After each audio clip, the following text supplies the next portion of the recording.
Hello, everyone. My name is Nick Tietz. I'm with ILT Academy, and we are here today because we are talking about our entrepreneur webinar series that we've launched, and we have one of our special guests from our upcoming webinar on going from sketch to MVP, which is, of course, sponsored by our friends at Fastlane 94. But I've got one of our speakers here, Braden Ericson, is a serial entrepreneur, founder and CEO of Sparrow Charts, and also formerly the co-founder of Jab Labs. Braden, welcome. Thank you for coming in today. Yeah, excited to be here, Nick. Braden, so please introduce yourself. Tell us, what are you up to today? And tell us a little bit about your serial entrepreneur adventures. Yeah, well, like you said, my name is Braden. I am a St. Thomas graduate in computer science and business management.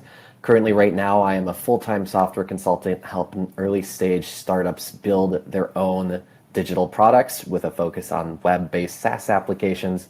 My career started at PayPal, where I was first a software engineer and then a product manager working on 0 to 1 product builds for an enterprise like PayPal.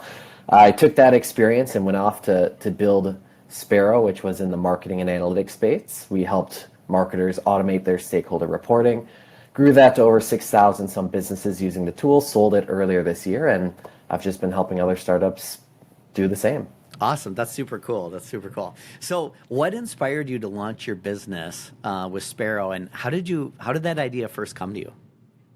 Yeah, it first, started as a college hobby product. Actually, while I was working on my first startup in college, Jab, we just launched the product and we were exploring ways that we could essentially get more users for the platform. And one of the ideas I had was a Twitter automation script that would go and follow users and unfollow them after a certain number of days. Essentially figured out it's like growth hacking before growth hacking was really a thing. Yeah. But we realized that, you follow people on Twitter, they'll follow you back, you get a free impression for all you have to do is click a follow button.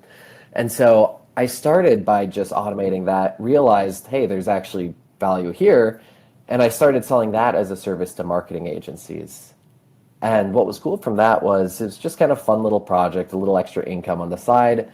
And as I was building that out, one of the things that my customers kept saying was, well, this is great, but I want to sell this as a service to my clients. Do you have any sort of reporting capabilities? Mm-hmm.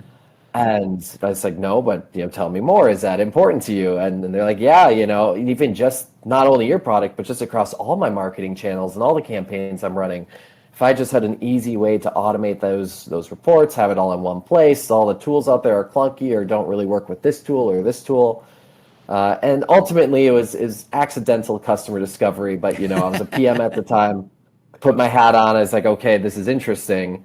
It gave me the early customer feedback, gave me the confidence to leave PayPal and move back to Minnesota from California at the time. And just spend the next 4 years building in that space. So pivoted around a lot, but learned a lot. And we found some meaningful traction in a couple different areas there. Cool. Okay, that's really neat. So what's been the most surprising lesson you've learned now that you've started multiple businesses and launched a number of products at PayPal?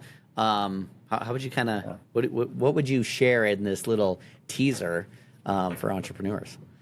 Yeah, I'd say the thing that was most surprising for me, especially as a technical founder, was how important sales is in this whole process. I naively went in thinking if you build it, they will come. Of course, they always say that's not the case, but I was like, oh, well, product led, this will be different.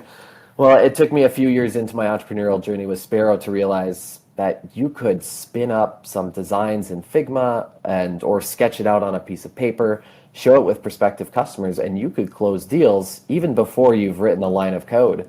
And for me, that seems so bizarre, but really, if the problem you're solving is painful enough, people will, and you're building in an industry where they have money, Mm-hmm. so more B2B instead of B2C, Mm-hmm. people are willing and able to pay you just on your commitment to solving that pain point for them. And so for me, it was really, you don't have to have a whole development team, you don't have to write code for months and months to get your MVP built. Sometimes you can just have pen and paper, write something out, meet someone up for coffee and pitch them an idea. And as long as it's a painful problem, you can close deals. Yeah, yeah. Oh, I love hearing that.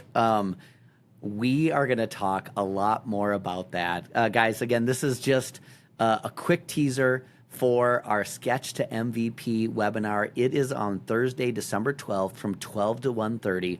We want to help you make original mistakes, right? Don't make the same mistakes that Braden and I made. We have 3 really cool sponsors coming. Anila from Habit Aware, Lou Kramoski from Data Drive, and of course, Braden will be there. We're going to talk practical guidance and the essentials of building a minimum viable product. And we're going to learn a lot from our 3 speakers. Braden, thank you so much for coming in today, sharing a little bit of time with us. And we will see everybody very soon.